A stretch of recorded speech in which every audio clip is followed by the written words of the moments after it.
오늘은 산상수훈 마지막 부분 7장 13절부터 27절 말씀 읽도록 하겠습니다. 좁은 문으로 들어가라. 멸망으로 인도하는 문은 크고 그 길이 넓어 그리로 들어가는 자가 많고 생명으로 인도하는 문은 좁고 길이 협착하여 찾는 자가 적음이라. 거짓 선지자들을 삼가라. 양의 옷을 입고 너희에게 나아오나 속에는 노략질하는 일이라. 그들의 열매로 그들을 알지니 가시나무에서 포도를 또는 엉겅퀴에서 무화과를 따겠느냐.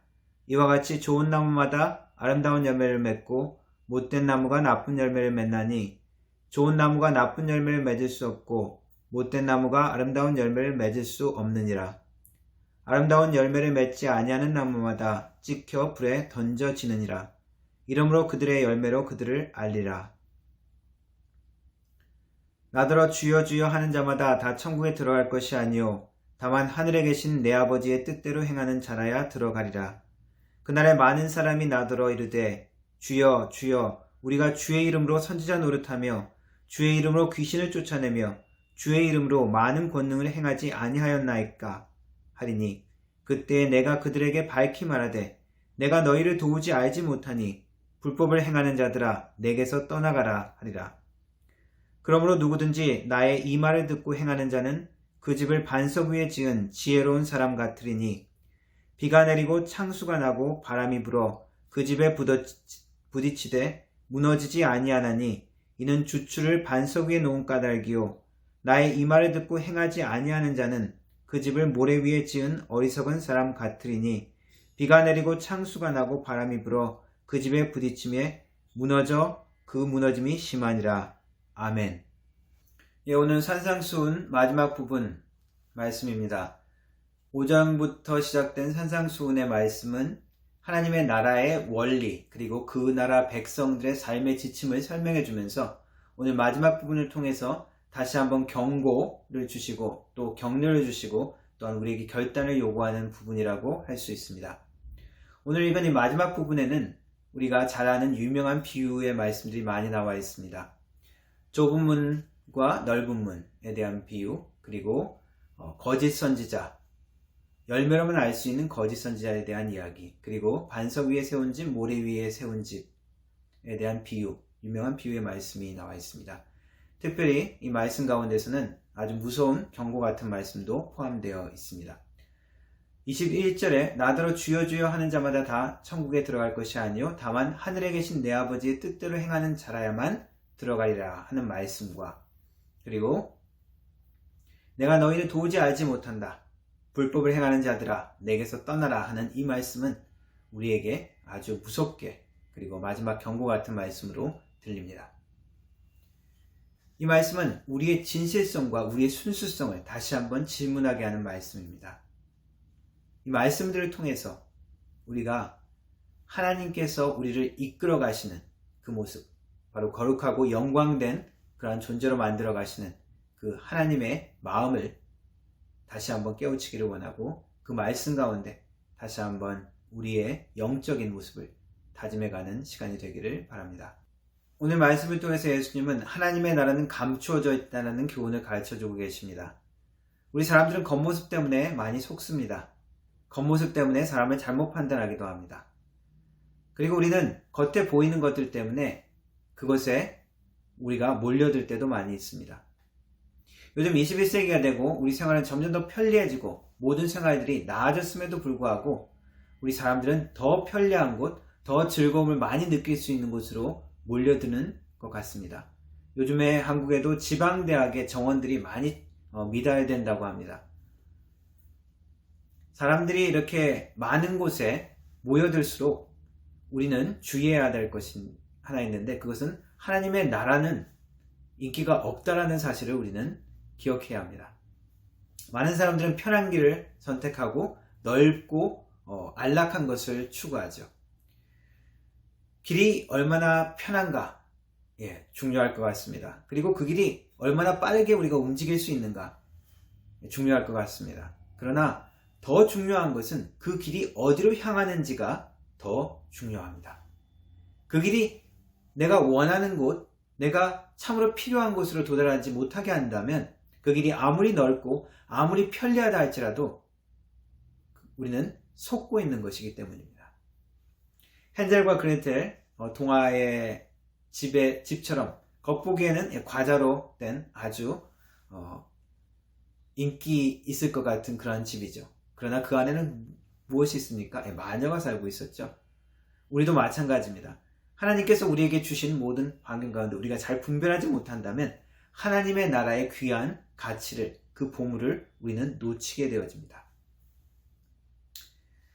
제자들의 삶, 예수님을 따르는 하나님의 나라의 백성들의 삶은 때로는 힘들고 또 손해를 봐야 되고 불편할 때, 그리고 자기 부정을 해야 될 때가 많이 있습니다. 예수님은 제자들에게 높은 헌신과 그리고 충성을 또한 요구하셨습니다. 복수 대신에 사랑과 용서를 선택하라고 말씀하시고, 그리고 핍박과 손해를 감수하면서 하나님의 나라의 의를 지키고 진리를 추구하도록 우리에게 말씀하십니다. 그리고 움켜쥐기보다 하나님의 풍성하심처럼 더 나누어지기를 우리에게 말씀하십니다. 그러나 고통만 있고 고난만 있는 것이 하나님이 우리에게 요구하시는 길이 아닙니다. 물론 우리가 그 과정 가운데 그러한 것을 겪기도 하지만 팔복에 나타난 그러한 모습들처럼 행복한 삶, 세상과 구분되지 않는 많은 사람들이 선택하지 않는 길이기 때문에 우리는 그 길로 걸어갈 때 다른 사람들에게 주목받습니다.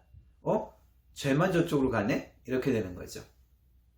그렇기 때문에 예수님의 제자들의 삶은 빛과 소금처럼 영향력이 드러나는, 사람들에게 주목받는 삶이 될 수밖에 없습니다. 제자들의 삶, 힘들고 고생스럽고 견뎌야 될 것이 분명히 있지만, 그러나 그 과정 가운데 하나님은 우리에게 하나님의 나라를 경험하게 하십니다.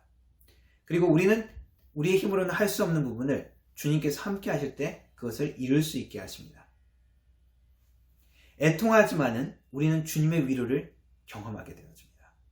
때로는 손해보는 것 같지만 하나님의 상급, 하나님의 채워주신 공급하심을 우리는 경험하게 되어집니다. 원하는 대로 되지 않는 것 같지만 그 길이 하나님의 뜻과 일치하는 것을 우리는 발견하게 될 때가 있습니다. 억지로 하면 할 수 없습니다. 그러나 우리가 주님이 주시는 힘으로 행할 때 우리는 이러한 것들을 경험할 수 있게 되어집니다. 하나님의 나라를 구하고 먼저 그의 의를 우리가 구할 때 우리는 이 모든 것을 채워주시는 하나님의 은혜를 경험하게 되어집니다. 그럴 때는 기쁨과 확신으로 우리가 좁고 험한 길이라도 갈 수 있게 되어집니다. 때로는 물질의 축복을 우리에게 허락하실 때가 있습니다. 내가 땀 흘려 수고하고 심지 않은 곳에서 하나님은 우리에게 그것을 얻게 하시는, 하나님께서 놀라운 하나님의 방법으로 공급하시는 것을 우리를 체험케 하실 때가 있습니다. 때로는 내가 실력이 되지 못해도, 때로는 내가 능력이 되지 못하는데도 하나님께서 어떤 자리에, 어떠한 위치에 우리를 놓으실 때가 있습니다. 하나님의 은혜입니다. 때로는 우리가 도저히 희망이 없는 것 같은 그런 모든 상황들 가운데, 우리의 특별히 질병의 문제 같은 그런 상황에서 의료의 시설이나 의사들이 할 수 없는 그 모든 영역에서 하나님께서 기적을 베풀어서 치유를 경험하게 하십니다. 그것을 통해서 하나님이 우리에게 원하시는 것은 하나님의 나라를 맛보고 그리고 그 하나님의 나라를 기대하기를 원하시는 것입니다. 그러나 이것은 우리에게 경험하게 되는 이 땅의 축복, 회복, 하나님의 공급하심, 이 모든 것은 하나님의 나라의 전체의 모습이 아니라 일부분입니다. 말하자면 우리가 식사를 할 때 풀코스가 아니라 전체 요리, 에피타이저 같은 것이죠. 그것을 통해서 앞으로 우리가 누리게 될 것을, 앞으로 우리가 맛보게 될 것을 미리 조금씩 경험하게 되는 것입니다. 그러나 이 모든 것들을 통해서 우리가에게 요구하시는 것은 그 마지막에 우리가 만나게 될 하나님의 나라의 영광과 그 축복을 기대하라는 것입니다. 그래서 우리는 겉모습에 속지 말라는 이 주님의 말씀을 우리의 진리로 받을 수가 있습니다. 예수님의 이 말씀은 또 우리에게 분별하라고 말씀하시는 것입니다. 우리가 분별을 잘 하지 못하면, 착각을 하게 되면, 속게 되면 그 결과를 책임져야 될 때가 많이 있죠. 우리 사람들은 객관적인 사실로 판단하기보다 미리 가진 주관이나 선입견 때문에 혹은 어떤 느낌 때문에 판단을 잘못할 때가 많습니다. 우리가 커피를 마시게 되면 어떻게 됩니까? 필요한 것을 우리가 느끼지 않죠. 나 안 피곤하네? 나 잠 깼네? 이렇게 생각을 하죠. 하지만 사실 그 필요한 것이 사라진 것이 아닙니다. 피로 물질이 뇌로 가는 것을 이 카페인이 컷 시킨다는 거죠. 진통제 효과도 마찬가지입니다. 우리가 진통제를 먹으면 문제가 다 사라진 것이 아니라 그 고통을 머리에서 느끼지 못하는 것이죠. 진통제를 통해서 도움을 받을 때도 많이 있지만 문제가 어떤 때는 진통제를 통해서 문제가 더 심각하게 되는 것을 우리가 깨우치 못하고 더 악화되는 경우도 간혹 있습니다. 그래서 우리가 삶의 눈으로 보는 것, 그리고 우리의 느낌으로 우리가 실수하고 속는 것이 많이 있습니다. 오늘 말씀에서는 거짓 선지자를 우리를 속이는 것으로 가르쳐주고 있습니다. 이 거짓 선지자는 우리를 잘못된 길, 잘못된 가르침으로 인도하는 이단 같은 것일 수도 있지만 이것은 세속적인 영이라고 할 수도 있습니다. 세속적인 가치관, 그리고 잘못된 세상 풍조를 이끌게 하는 우리의 주위의 사람들, 내 친구가 될 수도 있고 우리 가족이 될 수도 있습니다. 이 시대 정신은 우리를 압박합니다. 그리고 그것을 따라올 것을 강요합니다. 너 이렇게 살아야 돼. 너 왜 그렇게 바보같이 그렇게 사니? 너 다른 사람들도 다 이렇게 하는데 왜 너만 그렇게 하려고 하니? 그렇게 하면서 우리를 설득하고 우리를 강요하고 때로는 협박합니다. 이것이 쉽지 않습니다. 왜냐하면 이 세상의 풍조를 따르지 않는 우리를 사람들은 무시하고 조롱하고 그리고 비난하고 멸시하기 때문입니다. 때로는 바보처럼 느껴지기도 하고 왕따처럼 느껴질 때도 있습니다. 그러나 예수님이 말씀하시는 것은 이 시대 정신, 이 거짓 선지자들을 우리가 따라가게 되는 그 결국 멸망이라고 이야기하고 있습니다. 그들은 좋은 열매를 맺지 못할 것이고 그들의 결국은 찍혀서 불에 던지우게 되는 멸망을 가르치고 주고 있습니다. 그리고 가장 무서운 내용은 이 속임이 우리 스스로를 속일 수 있다는 것입니다. 나 자신도 그것을 깨우치지 못한다는 것입니다. 나의 모든 행동과 삶의 겉모습이 내 스스로 혹은 다른 사람들이 보기에도 감탄할 정도로 별 문제가 없을 정도로 그런 모습일 수 있기 때문입니다.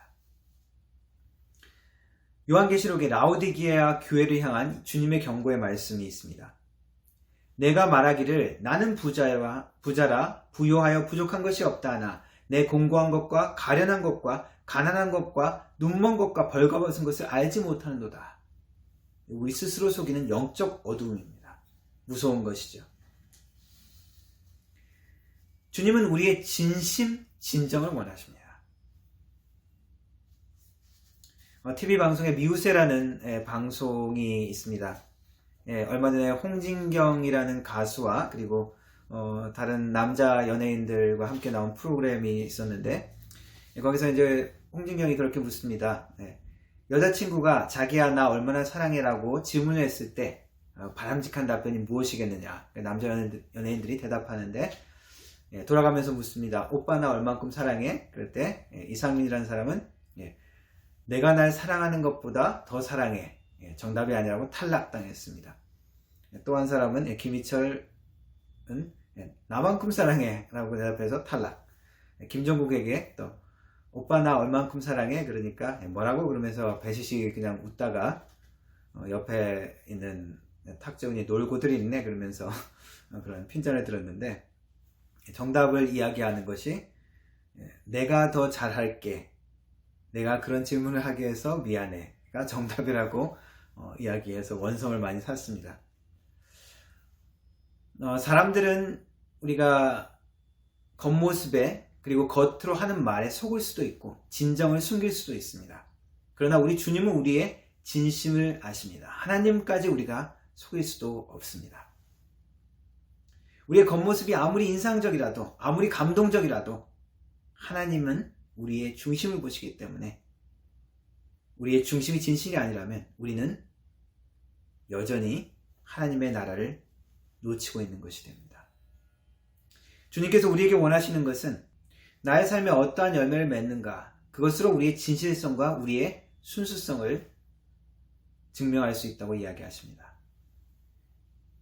내가 지나간 그 자리에 사랑이 남아있는가 아니면 분쟁이 남아있는가, 내가 문제를 보았을 때 우리의 삶의 태도에서 그 문제를 통해서 다른 사람을 비난하고 다른 사람을 무너뜨리는가, 아니면 문제를 보았지만 그것을 통해서 사람들을 위로하고 격려하고 세우는가, 내가 지나간 자리에 사람들이 살아나는가 아니면 죽어가는가, 위로받고 격려받는가 상처받고 무너지는가, 우리의 열매를 돌아보기를 원하십니다. 쉽지 않은 길입니다. 그러나 우리의 삶의 그러한 모습을 통하여, 우리의 열매를 통하여 우리가 점검받기를 원하십니다. 그런데 이 열매의 모습은 우리의 행위, 겉모습에 나타난 행위, 열심으로 할 수 있는 것이 아닙니다. 주님께서 말씀을 통하여 우리에게 가르쳐 주시는 것은 또 우리의 기초를 어디에 세웠느냐를 가르쳐 주고 계십니다. 대로 행하는 것, 이것은 단순히 겉보기에 윤리적이고 도덕적인 행위를 말하는 것만은 아닙니다. 그리고 그것은 우리의 힘으로, 우리의 능력으로 다 감당하지도 못합니다. 오늘 예수님께서 반석 위에 세운 집을 이야기하시는데 그 반석은 무엇이 될 수 있습니까? 그 행위는 무엇이 될 수 있습니까? 바로 예수님과 함께 교제하는 삶을 통해서 나타날 수 있습니다. 요한복음 15장에서는 그 열매 맺는 것에 대해서 이렇게 말씀하고 있습니다. 나의 안에 거하라, 나도 너희 안에 거할 것이다. 너희가 내 안에 거하지 못하면 너희들이 열매를 맺을 수 없다. 너희들이 나를 떠나서는 열매를 맺을 수 없다. 오늘 본문에서 이야기하는 좋은 열매를 맺는 것, 그리고 반석 위에 집을 짓는 것, 하나님 앞에서 그 진실성과 순수성을 증명받는 것은 어떻게 가능합니까? 바로 예수님과 함께 있음으로, 예수님과 연합함을 통해서 이것은 가능하다는 것입니다. 아버지가 나를 사랑한 같이 나도 너희를 사랑하였느니 나의 사랑 안에 거하라. 이것은 단순히 우리에게 주시는 명령, 규칙이 아니라 사랑의 관계 가운데서 이루어 갈 수 있는 것이라고 이야기하십니다. 그리고 이것은 주님께서 우리에게 부담이나 그런 의무감으로 끝나는 것이 아니라 사랑의 관계 가운데서 기쁨으로, 감사함으로 감당할 수 있다고 이야기하십니다. 내가 이것을 너희에게 이루면 내 기쁨이 너희 안에 있어 너희 기쁨을 충만하게 하려 한다고 예수님께서 가르쳐주고 있습니다. 예수님이 없는 일방적인 우리의 삶은 충격적인 결과를 가져옵니다. 오늘 본문의 말씀처럼 마치 영화의 마지막의 반전처럼 내가 너희들을 도무지 알지 못한다. 불법을 행하는 자여 내 앞에서 떠나라. 무서운 말씀입니다. 너 그냥 실수했어. 너 잘못 그냥 갔어. 그걸로 끝나는 것이 아니라 불법을 행한 자여 라고 악한 일을 행했다고 책망하는 말씀이 나옵니다. 일방적인 관계는 오히려 모든 진실성을 망쳐버립니다. 일방적인 관계는 진실성을 훼손합니다. 일방적으로 내가 주님을 위해서 일했다고 이야기할지 모르나 그것은 나의 열심이고 나의 의가 될 수 있기 때문입니다. 일방적으로만 사랑하는 것을 무엇이라고 합니까? 짝사랑이라고 하죠. 그런데 그것이 조금 더 잘못되면 스토커가 되죠. 사랑은 소유하는 것이 아니기 때문입니다. 사랑은 주는 것이고 강요하는 것이 아니기 때문에 때로는 내가 상처받고 때로는 내가 불편할 때가 많이 있기 때문입니다. 우리가 인간관계에서도 이것을 경험하지 않습니까? 예수님과의 관계도 마찬가지입니다. 우리가 하나님 앞에 예배를 드리지만 우리가 나름대로 우리의 간구하는 것을 기도를 하지만 예수님께서 너가 지금 예배하는 대상은 도대체 누구냐?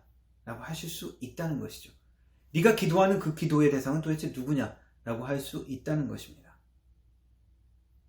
우리가 주님 앞에 설 때는 우리는 변명할 수 없습니다. 주님은 재판장이시고 우리의 심령 깊숙이 모든 것을 아시는 분이시기 때문에 우리가 진정 누구와 교제했는지, 우리가 진정 누구를 사랑했는지, 우리가 진짜 무엇을 예배했는지 주님은 아십니다. 그래서 우리를 다시 한번 점검하고 다스리기를 원하십니다. 집을 어떻게 지었는가? 중요하죠.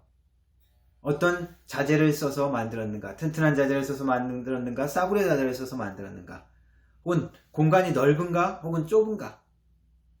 최신 스마트 그런 기술을 써서 아주 편리하게 만들었는가? 안 만들었는가? 중요합니다.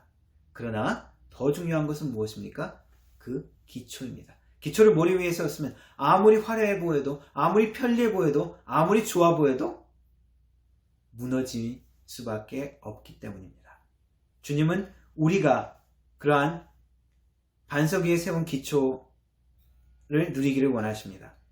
그 기초는 무엇입니까? 바로 예수님입니다. 예수님과의 관계, 만남을 통해서 우리는 열매를 맺을 수 있고, 그 관계를 통해서 우리는 하나님의 나라를 경험할 수 있고, 그리고 나중에 더 완전한 하나님의 나라, 영원한 하나님의 나라를 기대할 수 있습니다. 우리는 하나님의 나라에서 거룩하고 영광된 존재입니다. C.S. 루이스가 쓴 나니아 연대기를 보면 평범했던 아이들이 벽장을 넘어가면 그들은 왕이 되고 왕비가 되어집니다. 영화로운 존재가 되어지는 것입니다. 그렇게 만들어 가시는 하나님의 손길 아래 우리가 있다는 것을 기억하고 하나님의 백성으로서 이 땅의 수고와 인내를 감당해내는 주님의 백성 되기를 주님의 이름으로 축원합니다. 기도하겠습니다. 하나님 감사합니다. 우리를 주님의 자녀로 그리고 하나님의 나라의 백성으로 삼아주셔서 감사합니다. 그리고 우리를 거룩하고 영화로운 존재로 만들어가 주시니 감사합니다. 주님의 기대와 주님의 말씀 가운데 우리가 나아갈 수 있도록 도와주시고 하나님께서 만들어가는 이 모든 과정 가운데 이 땅의 삶 가운데 우리가 인내하게 하시고 우리가 수고하게 하시고 기쁨으로 감사함으로 주님과 함께 승리할 수 있도록 도와주옵소서. 예수님의 이름으로 기도드립니다. 아멘.